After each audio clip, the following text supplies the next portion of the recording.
مسلم کیلیگرافک channel کی طرف سے آپ کو خوش آمدید۔ دینی مدارس، اسکول، کالجز کے طلباء و طالبات اور عام شائقین خطاطی مسلم کیلیگرافک چینل کی وساطت سے اردو، عربی، انگلش خطاطی سیکھ سکتے ہیں۔ اب ہمارے چینل کو سبسکرائب کریں اور بیل آئیکن دبا دیں۔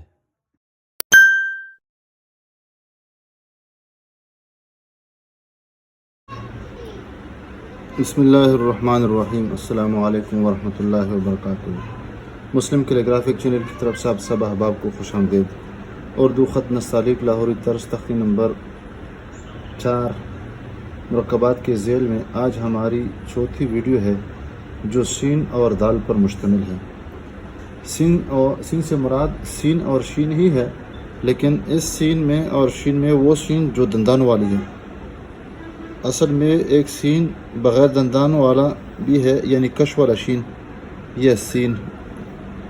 اگر نقطے اس پہ ہو جائے تو پھر وہ شین ہوتا ہے، اور اگر نقطے نہ ہو تو اس کو ہم سین ہی کہہ سکتے ہیں۔ اس طرح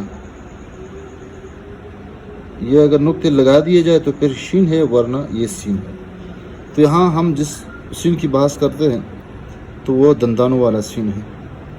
تو اس میں یہ بات ہے کہ یہ شکل تبدیل کرتا ہے، خاص کر جب وہ مرکب ہو تو اس کے جو دندانے ہوتے ہیں وہ ایک دوسرے میں پیوست ہو جاتے ہیں۔ پہلا جو ہے ایک دوسرے میں پیوست، پہلا اور دوسرا، اور تیسرا کھل جاتا ہے، اور پھر اس کے بعد جو اصل چیز ہے وہ اس کا غنہ ہے۔ یہ غنہ جو ہے یہ ہر وقت اپنی جو شکل ہوتی ہے وہ تبدیل کرتی رہتی ہے۔ اس میں ہم پہلے بھی بتا چکے ہیں کہ اگر سین الف کے ساتھ ہو، دال کے ساتھ ہو، کاف کے ساتھ، لام کے ساتھ، لام ہا کے ساتھ ہو تو پیالہ نما شکل غنے کا ہوتا ہے۔ اگر جیم، میم، یا اور لمبی یا کے ساتھ ہو تو اس کی جو شکل ہوگی اس طرح ہوگی، اور بقیہ حروف کے ساتھ کبھی اس طرح اور کبھی اس طرح، یعنی یہ اور یہ ایک جیسے ہے۔ اور کبھی کبھار یہ ہوتا ہے کہ اس طرح بھی ہوتا ہے، بالکل خالی ایک لکیر جیسا یہ ہوتا ہے، غنہ ہوتا ہے، باقی وہی تفصیل ہے۔ تو یہاں پر ہم جب سین کو بنا دیتے ہیں، ایک دوسرے میں پیوست کر دیتے، تو یہ سطر اول ہی کے نیچے اس کو شروع کر دیتے ہیں، تھوڑا سا فاصلہ رکھیں، اور دوسرے جو دندان ہے وہ اسی میں پیوست کر کے یہاں پہ اس طرح، تو یہ اس کی جو لمبائی ہوگی وہ بھی نصف قط ہوگی، اور اس کی جو گہرائی ہوگی وہ بھی نصف قط ہوگی۔ تیسرا جو دندانہ ہے وہ سیدھا بھی نہیں ہوگا، تھوڑا سا کھند ہوگا، اور یہ تھوڑا سا کھل بھی جائے گا۔ اور باہر سے پھر ہم بتا دیں گے کہ یہاں پر 3 جو نقطے ہیں، 2 نقطے، 1 2 3 تینوں والے باہر سے نظر نہیں آئیں گے، اور پھر اس کے بعد یہ غنہ آ جائے گا۔ اندر سے یہ جو دندانے ہیں اس میں پوست میں ہوں گے اور نظر بھی آئیں گے۔ تو یہاں پر نصف قط کا فاصلہ، اور یہ بھی نصف قط کا فاصلہ، اور یہاں سے یہاں تک جو لمبائی ہوگی تقریباً پونا قط ہے، اور یہاں سے یہاں تک جو گہرائی کا ہے تو یہاں پر تو 1 قط ہے، تو یہ 1.25 قط اس کی لمبائی، یعنی اس دندانے سے لے کر یہاں دال تک، اور اس کی جو گہرائی ہوگی وہی بھی 1 سے ہی 1/2 ہے۔ پھر اس کے بعد دال جو ہے، دال شکل تبدیل کر دیتی ہے، خاص کر جب آخر میں ہو۔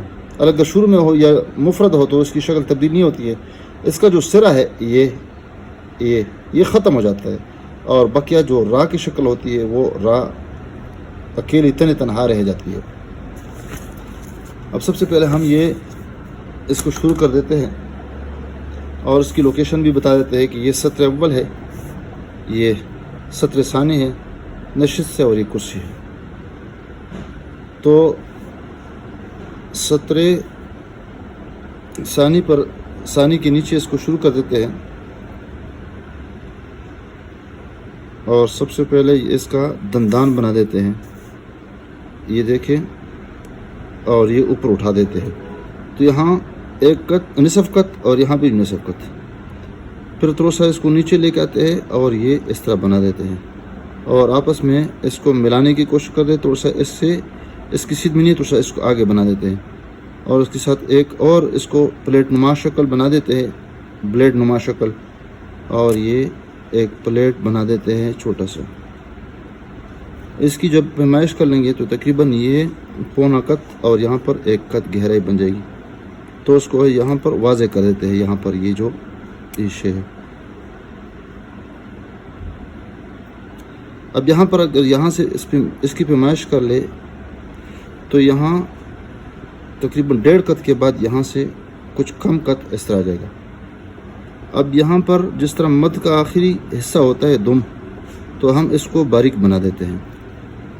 اب یہاں سے اس کی جب پیمائش کر لیں گے 2 قط، تو اسی کے ساتھ ہم ترچھا رکھ دیتے ہیں اور جگہ جگہ پہ یعنی نیچے نہیں لاتے ہیں بلکہ کٹا ہوا اس کو بنا دیتے ہیں اور اوپر لے کے جاتے ہیں. یہ علاقہ تھوڑا سا کٹا ہوا ہے، پیالہ نما ہے لیکن یہ کٹا ہوا ہے. دیکھیے یہاں سے اگر پیمائش کر لے تو یہاں سے اس کو نہیں اٹھائیں گے کہ یہاں پر لے کے آئیں، بلکہ قلم کو ترچھا رکھ کے اس طرح بنا دیتے ہیں. اور پھر یہ تھوڑا سا یہ جو را کا حصہ ہے یعنی دال ہے، اس کو بھی ہم تھوڑا سا بجائے سیدھا کرنے کے تھوڑا سا اس کو مائل کر دیتے ہیں ادھر. اور جب اس کے قریب پہنچتے ہیں اس کی سیدھ میں، تو یہاں پر اس کا اوپر والا حصہ احتیاط کے ساتھ لے کے آتے ہیں، اس کو تھوڑا سا ڈبل بھی کر دیتے ہیں. اور یہاں اس کی سیدھ میں جب آ جاتے ہیں تو اس میں سے پھر را کو نکال دیتے ہیں اس میں سیدھ میں. دیکھیں یہاں سے، اور پھر اس کا نچلا حصہ یعنی پیندہ جو ہے اس کو ہم بنا دیتے ہیں اور یہ مکمل کر دیتے ہیں. یہاں پہ بھی تھوڑا سا فاصلہ ہونا چاہیے، نصف قط. اور یہ جو آخری جو پیندہ نما شکل ہے یہ پورا قط ہے. البتہ یہ والا حصہ اس حصے کے بقدر تھوڑا سا اوپر ہے، یہ تھوڑا سا نیچے. یہاں سے یہاں تک کا فاصلہ جو ہے یہ بھی 1.5 قط ہے، 1 سے 1/2. اور یہاں سے یہاں تک کا جو فاصلہ ہے یہاں تک یہ بھی 1.5 قط کا ہے. یہ دیکھیں یہاں، اور یہاں پر یہ 1 قط ہے، یہ نصف قط ہے، 1 سے 1/2. یہاں پر بتا دیا کہ 1 سے 1/2 ہے، اور یہ تقریباً اوپر 3/4 ہے یعنی پونا، اور یہاں پر 1 قط ہے. اور یہاں سے یہاں تک جو فاصلہ ہے یہ 1 سے 3/4 ہے.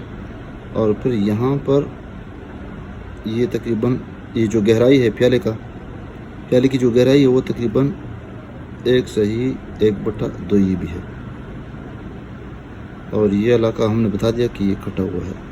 یہ جو حصہ ہے یہ زمین پہ معمولی سا لگے گا اور باقی ہوا میں ہوگا.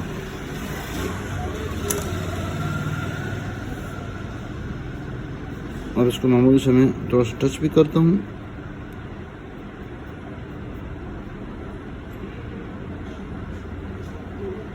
یہ زیادہ واضح ہونا چاہیے اور باہر سے بلیڈ کی شکل ہو، ایک ہی لکیر میں ہو اس طرح. اور یہ جو گردن ہے یہ گردن پتلی ہونی چاہیے، پتلی. تو کٹ پین کے ساتھ اور بال پین کے ساتھ کس طرح لکھیں گے، بس وہی طریقہ ہے، اس میں کوئی تفصیل نہیں ہے.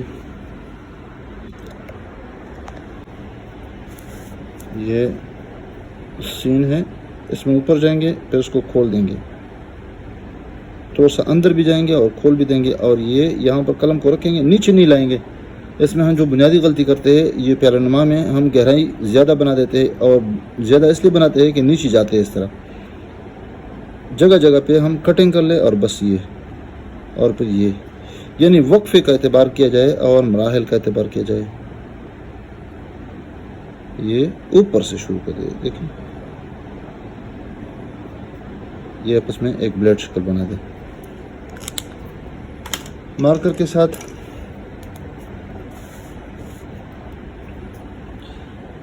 تھوڑا سا ڈھیلا قلم رکھ دے اور پھر اوپر مکمل رکھ دے. پھر اس کے بعد یہاں پر بھی مکمل رکھ دے. پھر اس کے بعد یہاں گردن پتلی بنانی ہے.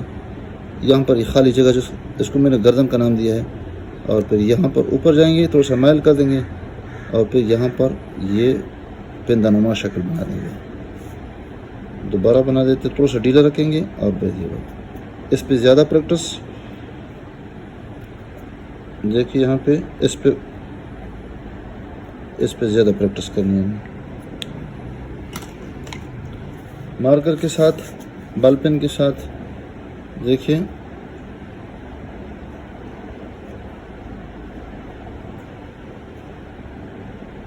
البتہ یہاں پہ ایک چیز آپ کو معلوم ہونی چاہیے کہ جھٹکا میں اسے ہمیشہ کے لیے ساتھیوں کو بتلاتا رہتا ہوں کہ قلم کو جھٹکا نہیں دینا ہے.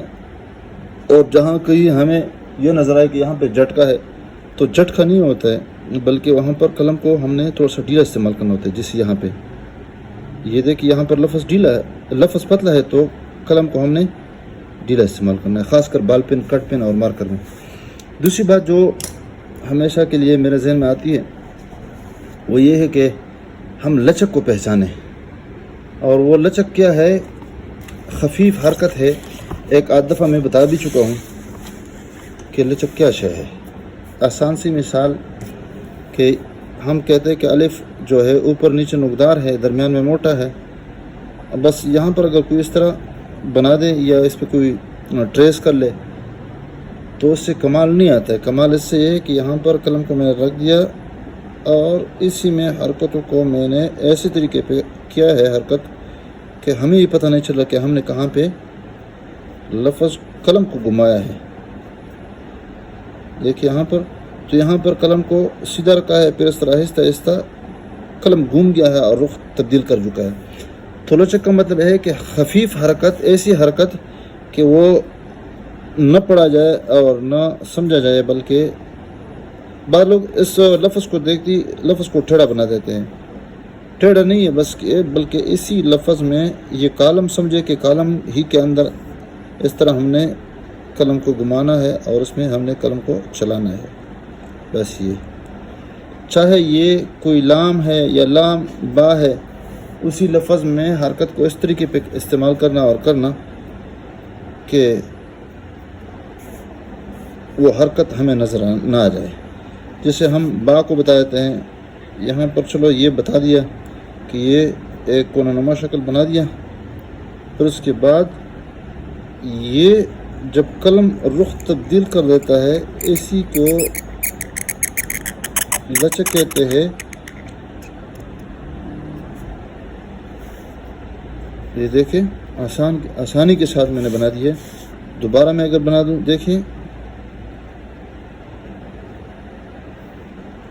قلم کو میں نے آرام آرام سے اس میں گھمایا اور پتہ بھی نہیں چلا. اور اس قلم کا یہ استعمال کہ جی اوپر والا حصہ، درمیان والا حصہ اور نصف حصہ اور چوتھائی حصہ یہ بھی سیکھے بندہ اور لچک کو سیکھے تو خطاطی آسان ہو جاتی ہے، چاہے وہ نستعلیق کی ہے چاہے وہ ثلث کی ہے، نسخ کے بغیر. کیونکہ نسخ میں لچک زیادہ استعمال نہیں ہوتا ہے، وہاں پر قلم کا جو رکھ رکھاؤ ہوتا ہے کہ کس طرح رکھنا ہے اس میں وہ زیادہ وہ چلتا ہے. امید ہے کہ آپ اس ویڈیو کو پسند فرمائیں گے اور مثبت کمنٹ سے انشاءاللہ نوازیں گے. السلام علیکم ورحمۃ اللہ وبرکاتہ.